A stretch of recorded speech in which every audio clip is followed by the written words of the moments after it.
Thanks a lot.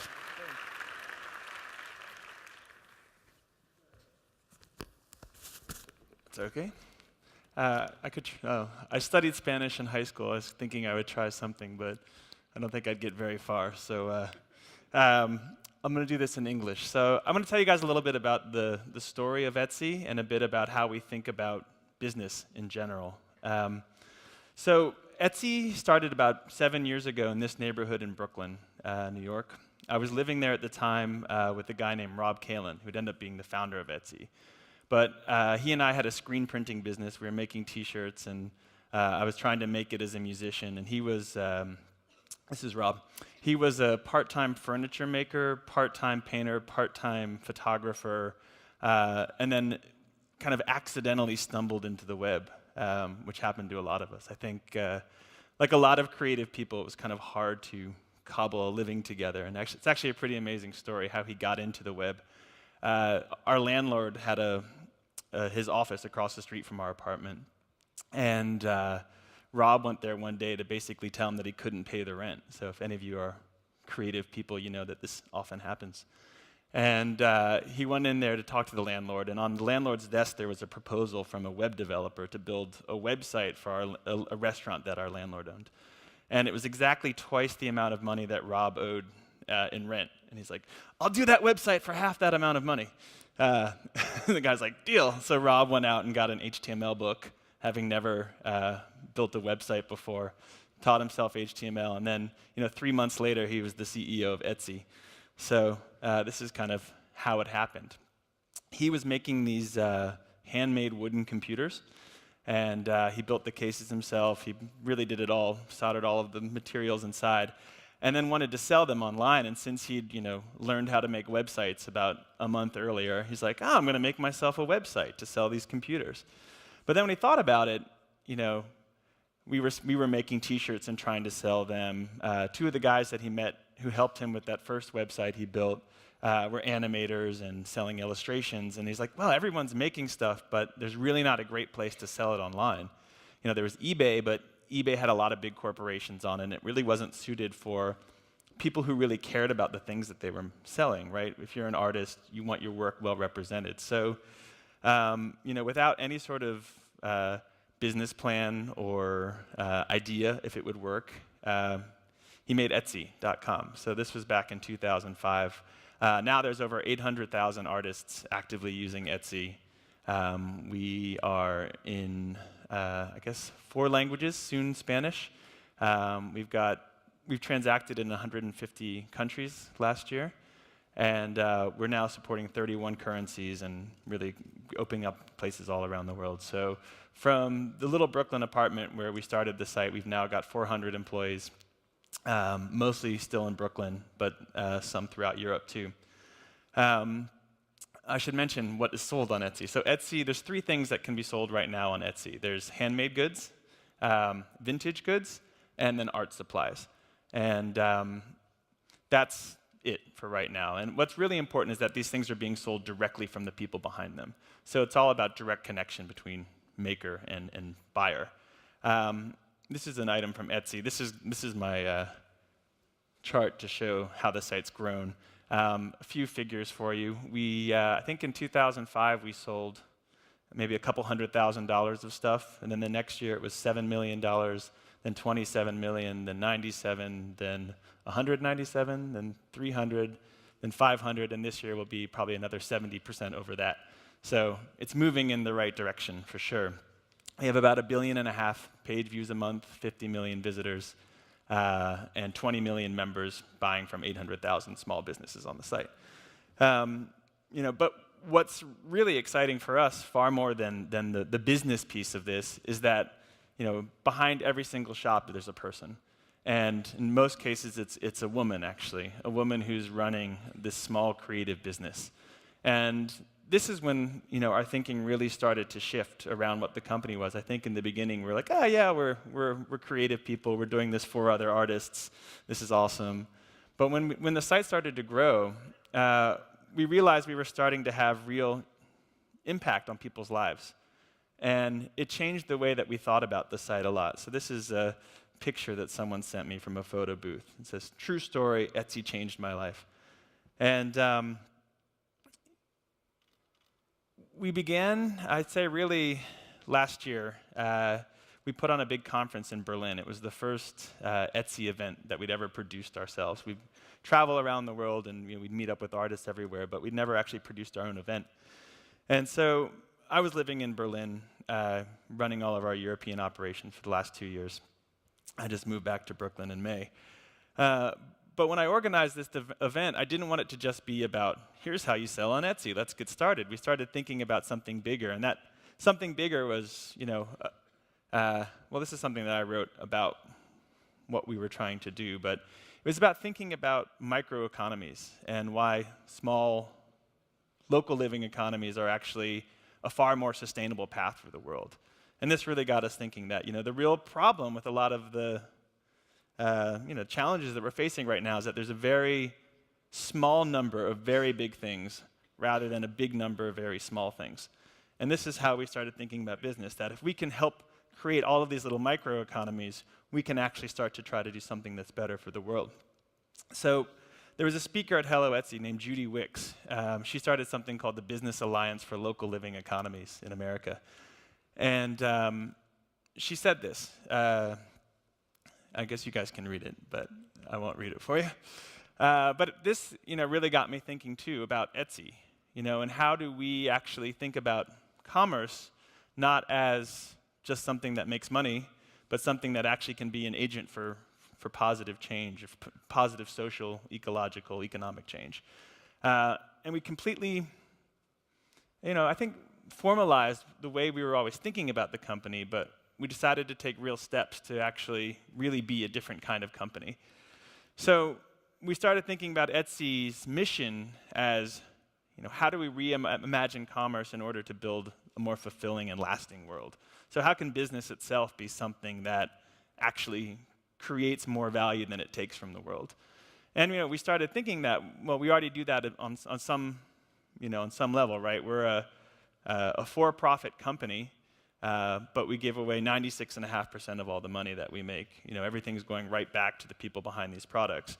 And we've managed to be profitable since 2009.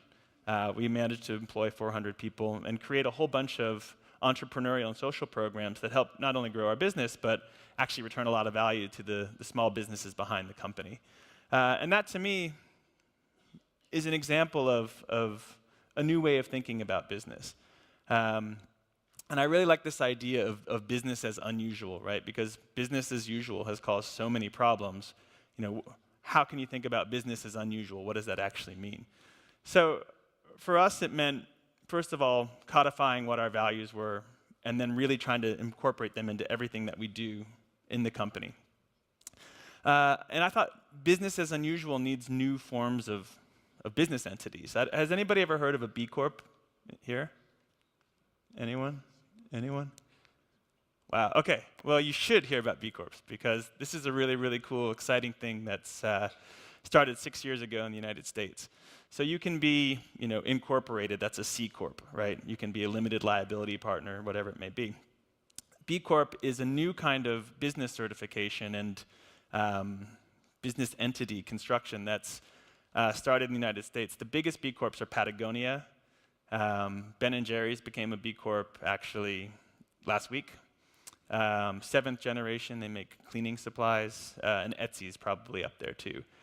And basically what it is, it's a third-party validation process that you go through that basically says, you're not an asshole. Like, you do these good things, and you have to prove it, and you have to, always do these good things. So you can't greenwash, or just say like, hey, BP, Beyond Petroleum, but like, well, yeah, you just flooded the Gulf of Mexico. So this is a new kind of corporate designation, and we were really proud to become a B Corp this year. You have to have a score of 80 to become a B Corp, and we got 80.1. So we barely passed, but what it did is it created a framework for us to see where we needed to improve, and that's been really, really wonderful for us. So a lot of the things that we do to, kind of be a different kind of company, an unusual company, is we We open community centers in the places where we have offices, and we work with the local community there. We bring them in. We teach them classes. All of them are free. We started something, well, we actually host something called Hacker School, where we teach people how to code. But we're not just people, we're very interested in how do we get more women in engineering. So we created grants for women engineers to apply to this Hacker School that we host at Etsy. And I think last year, before the grants, they had 3 women apply. And this year, with the grants, they had 700 women apply. So, you know, these are little things, but they're steps in the right direction. Every month, we publish all of our business data in our blog, so our community can know what's going on. So we have a policy of just being very transparent with everything that we do. We work with all local vendors. This is something called EEC, where twice a week we have meals for our employees, and everything's local, organic, and seasoned, all that stuff. This is one of our engineers. We have a compost program that we do with a community garden in Brooklyn. This is right here. You can see the Brooklyn Bridge. That's the Manhattan Bridge. What we do is basically we compost everything in our office, and then we bike it down this community garden. We work with them. And this year, just in our office in Brooklyn, we've already composted 4,000 pounds of trash from our employees. That's Jacob. He's our office ecologist, the guy in the middle there. This is the garden. This is growing from Etsy's trash. We have something called Etsy School, where we give company resources and time for employees to teach classes on whatever they want. And then we started that as a pilot both internally, kind of as an idea to allow people in the company to share the gifts that they have that they may not get to employ every day otherwise. But now we're looking to how do we expand this out to the communities where we have offices. So we're working on a pilot program with a public school in Brooklyn to actually offer entrepreneurial training for not the students, but their mothers. Daycare for the young students and entrepreneurial education for the mothers, most of whom are single and living in the projects across the street and have very little economic opportunity. So going back to the, I don't know if you'll be able to read this. I have got a close-up of it in a second. I created something in the company called the Ministry of Unusual Business, which is this kind of like fake Big Brother organization, where we put up posters around the office that the ministry is always watching you and everything like that. But it's all in good fun. The idea, though, is that unusual business is nothing more than the aggregate of everyone's decisions and actions. And if you want to build a truly remarkable kind of company, you need to make sure that it's inserted into the DNA of everyone in the organization. And so we started coming up with various frameworks for decision making, and found that there are kind of 4 main qualities to making an unusual decision. And so we work to create these frameworks and to educate new employees as they come into the company about how to approach problems. And the idea is that if we all make these decisions that think not only to cause no harm, but to maximize the benefit for our 4 stakeholders. And we believe that we have 4 stakeholders in our company. That's our investors, our stockholders, our employees, our community, our sellers on the site, our buyers on the site, the communities where we have our offices, and the planet. And so we basically have to think about each of those stakeholders when we make decisions in the company. So I don't know if you can read that. Yeah, I think it's legible. So this is something that we've come up with that we are trying to bake into everything that we do. So, the goal for the company and for what actually I do at the company, which is to kind of think about the values and the vision of the company, is to actually, make myself totally obsolete, like my own planned obsolescence. So I hope that, in 3 years, this idea of unusual business is just usual business, not just at Etsy, but, for anyone that we work with. The other thing that we do with all of this stuff is share it publicly. So as we create, say, frameworks for picking vendors, we'll email those to people or put them on our website. So anyone else who wants to do this stuff can do it too. We've got a goal this year to help, to try to get 100 Etsy businesses to become B corporations too. So we're going to set up a grant to actually help them pay the fees and go through the analysis of that. So I wanted to leave some time just for general questions. I'm sure you probably have just questions about like the e-commerce part of Etsy. We can talk about that. we can talk about any of this. But really, I don't generally hold anything back. So if there's anything you want to know about, I'm happy to answer it. Thanks.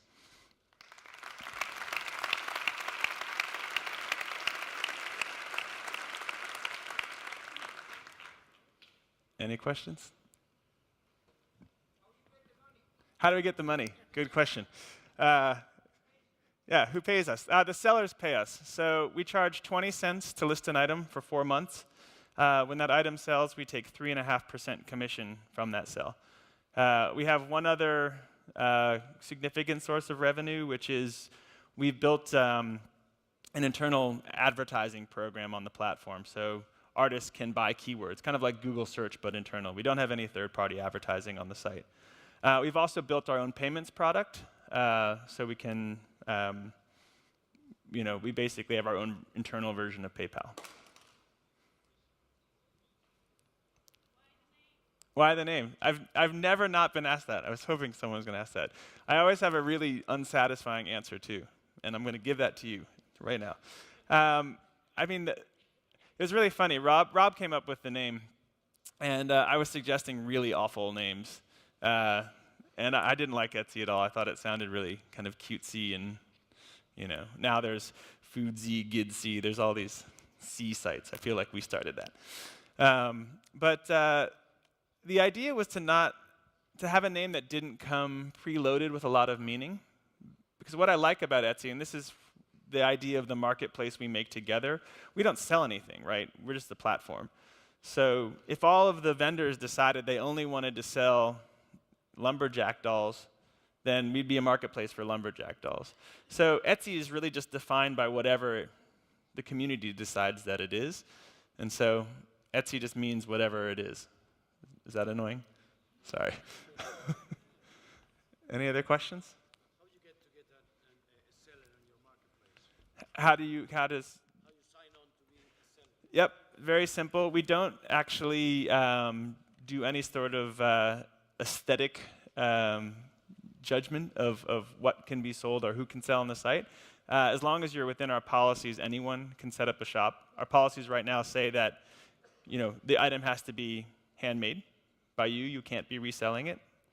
Or it has to be vintage, which is we define as 20 years or older, or it has to be art supplies. To sign up, you need a valid credit card or PayPal and an email address. And it's that easy. You go, it's free to set up an account, and a digital camera or something to take pictures with.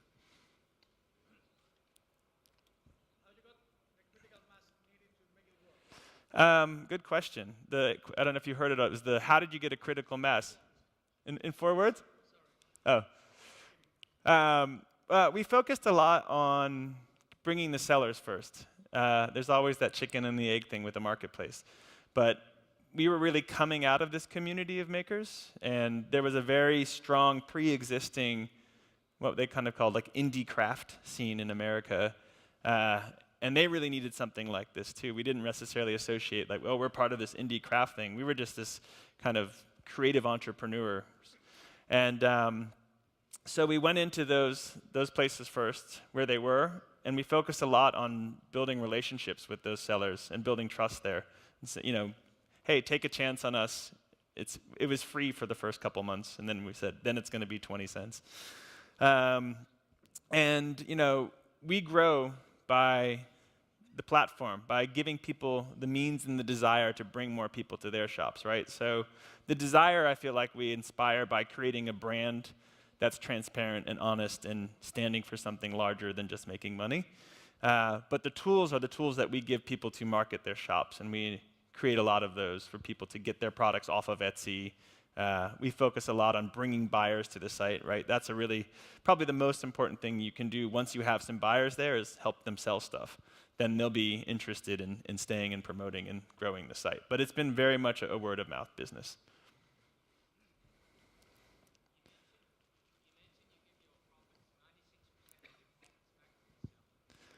You mentioned you give your profits 96.5% of the gross merchandise sales. So we only take, what I was trying to say is that we only take a 3.5% commission. Who are your competitors? Good question. I think that I could say like eBay or something, but they're so much larger than we are. It's they should watch out, but no. It's a different thing. I think it's the real competitors are probably Facebook, Square, like all of these things together, which are just tools for people that will become tools for people to run their own businesses.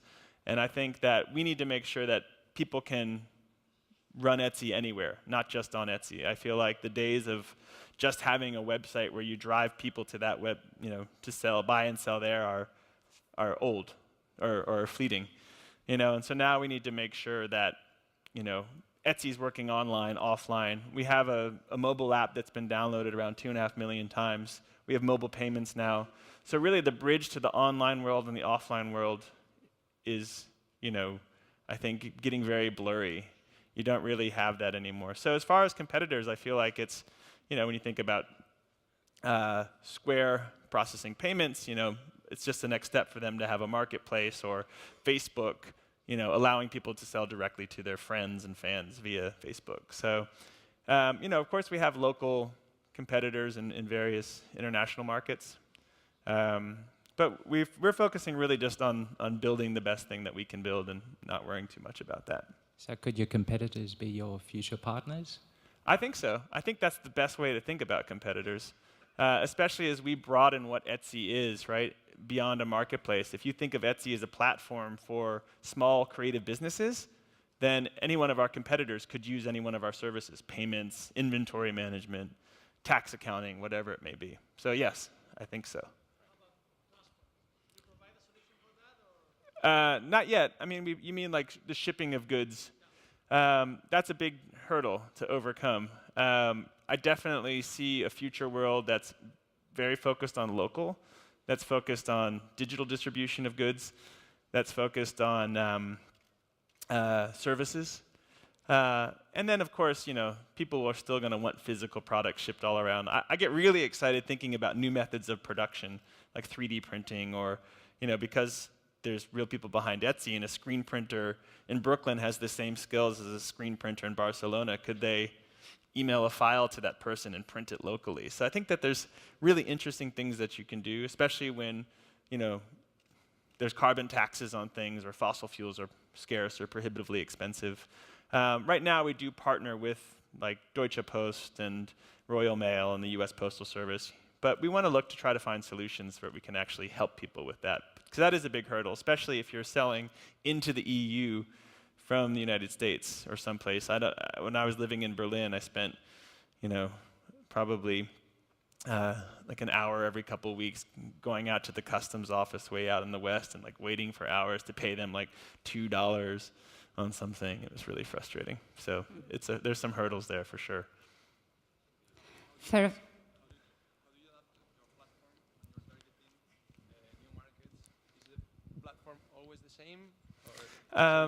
So as we move to new markets, is the platform always the same? Is that what you're asking?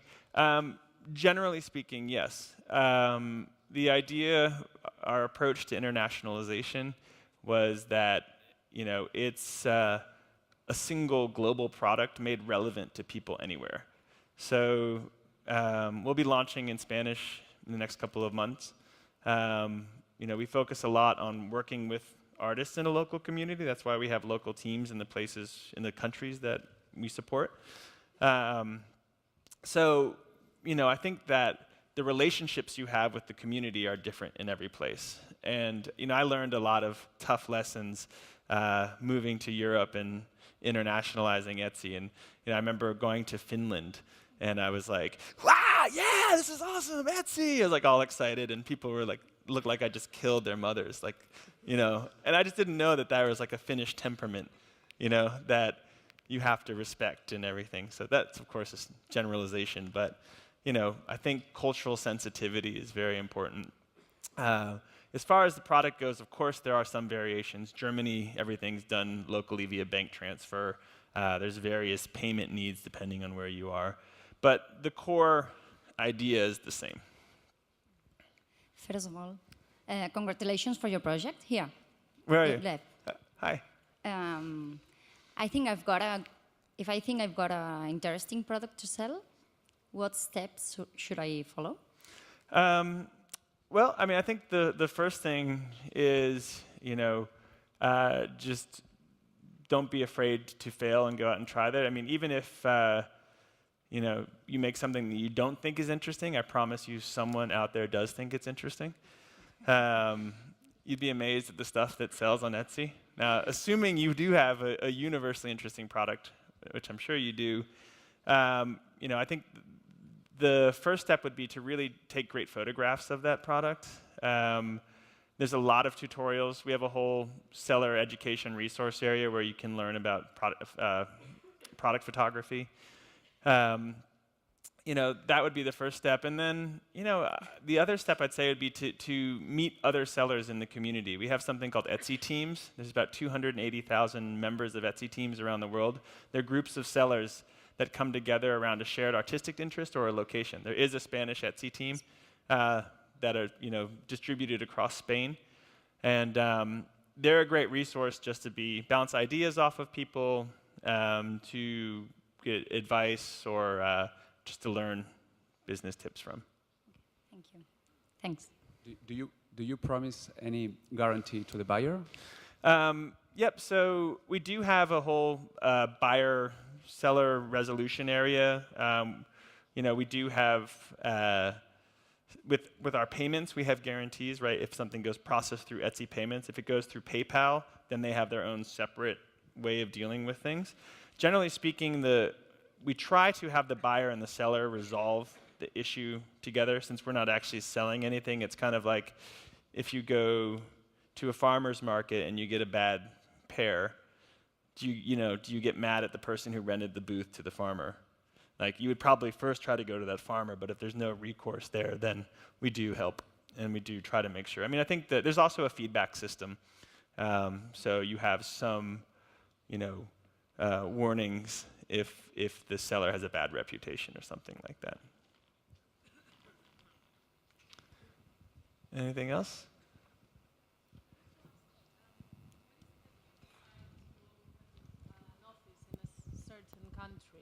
I'm sorry, could you repeat that, please? Sorry, yeah.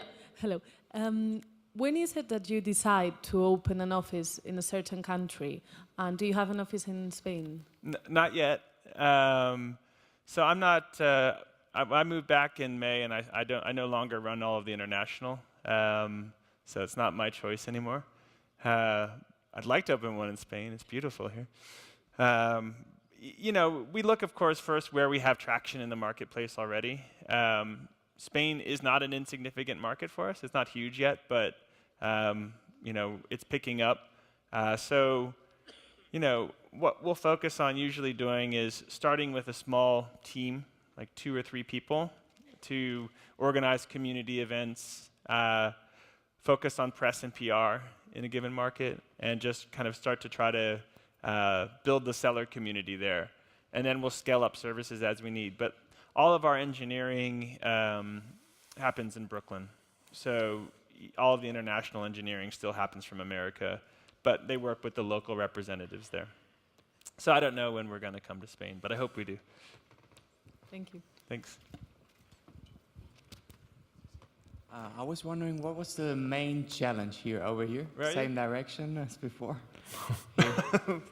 Oh, okay, hi. So what was the Sorry. main challenge for you to set up international operations, or like the example of Finland?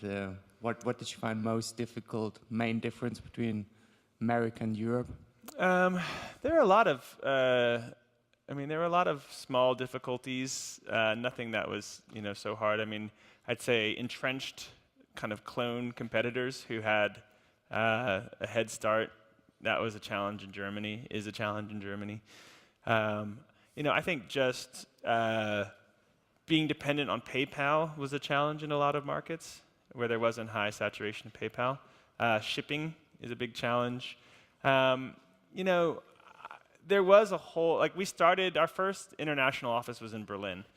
And so, there was a lot of kind of annoying tax stuff with Germany that we didn't really understand. We had to pay lots of lawyers and accountants and all of my emails had a footer like this long on it with all this legal information because it was Germany. So there are little things like that that we didn't account for, we didn't really know, we just kind of learned. So, I think the biggest challenge for me was just being patient. Because you come to, when you come from America, you often are like, all right, we're gonna get it done today, we gotta go do this. And if you pay someone enough money, you'll have broadband internet, in an hour. But in Germany, it's like, yeah, we'll see about that in the next couple of months or something like that. So that was I remember arriving in Germany, and the first thing I was like, okay, internet, I gotta get internet. So that was the first thing, that's where we started. I'm probably out of time. Okay. Thank you very much, Matt. Thank you very much for coming. Thanks a lot. Chart to show how the site's grown. A few figures for you. I think in 2005 we sold maybe a couple $100,000 of stuff, and then the next year it was $7 million, then 27 million, then 97, then 197, then 300. Then 500, and this year will be probably another 70% over that. So it's moving in the right direction for sure. We have about 1.5 billion page views a month, 50 million visitors, and 20 million members buying from 800,000 small businesses on the site. But what's really exciting for us, far more than the business piece of this, is that behind every single shop there's a person. And in most cases, it's a woman, actually, a woman who's running this small creative business.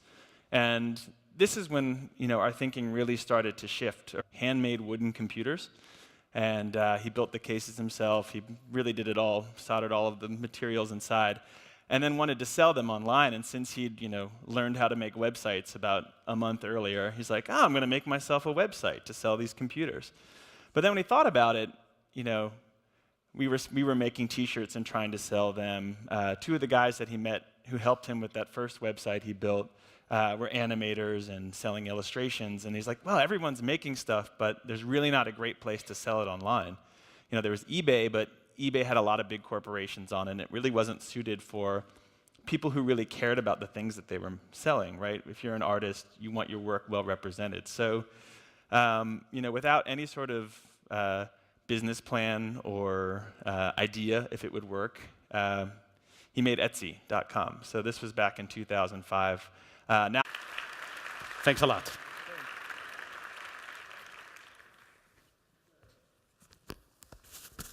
it's okay. I studied Spanish in high school. I was thinking I would try something, but I don't think I'd get very far. So I'm going to do this in English. So I'm going to tell you guys a little bit about the story of Etsy and a bit about how we think about business in general. So Etsy started about 7 years ago in this neighborhood in Brooklyn, New York. I was living there at the time with a guy named Rob Kalin, who'd end up being the founder of Etsy. But he and I had a screen printing business. We were making T-shirts, and I was trying to make it as a musician. And he was, this is Rob. He was a part-time furniture maker, part-time painter, part-time photographer, and then kind of accidentally stumbled into the web, which happened to a lot of us. Now there's over 800,000 artists actively using Etsy. We are in, I guess, 4 languages, soon Spanish. We've transacted in 150 countries last year, and we're now supporting 31 currencies and really opening up places all around the world. So from the little Brooklyn apartment where we started the site, we've now got 400 employees, mostly still in Brooklyn, but some throughout Europe too. I should mention what is sold on Etsy. So Etsy, there's 3 things that can be sold right now on Etsy. There's handmade goods, vintage goods, and then art supplies. And that's it for right now. And what's really important is that these things are being sold directly from the people behind them. So it's all about direct connection between maker and buyer. This is an item from Etsy. This is my, I think, like a lot of creative people, it was kind of hard to cobble a living together. And actually, it's actually a pretty amazing story how he got into the web. Our landlord had his office across the street from our apartment. And Rob went there one day to basically tell him that he couldn't pay the rent. So if any of you are creative people, you know that this often happens. And he went in there to talk to the landlord, and on the landlord's desk there was a proposal from a web developer to build a website for a restaurant that our landlord owned. And it was exactly twice the amount of money that Rob owed in rent. And he's like, I'll do that website for half that amount of money. The guy's like, deal. So Rob went out and got an HTML book, having never built a website before, taught himself HTML, and then 3 months later he was the CEO of Etsy. So this is kind of how it happened. He was making these